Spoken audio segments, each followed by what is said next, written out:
A l'oposició, la candidatura d'Unitat Popular de Mataró ha declinat afegir més judicis sobre la relació de parentesc del regidor d'Urbanisme amb uns dels propietaris de l'illa de Can Fàbregas, però els independentistes han convocat una roda de premsa on han explicat que el valor del solar dels oncles de Bassas ha augmentat un 8.000% des del 1982, moment en què van comprar la finca. La CUP s'ha limitat a posar sobre la taula aquesta dada, però ha evitat fer-ne valoracions polítiques. Afirmen que serà un jutge qui decideixi si hi ha algun fet condemnable.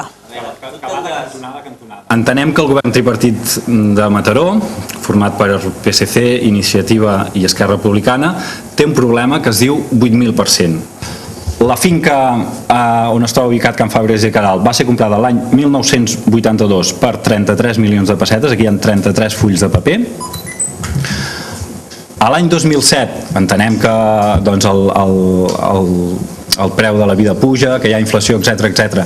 Té un valor cadastral, segons consta a les escriptures, de 169 milions de pessetes, aquí hi ha 169 fulls de paper, però la finca és venuda per 2.745 milions de pessetes, aquí hi ha 2.745 fulls de paper.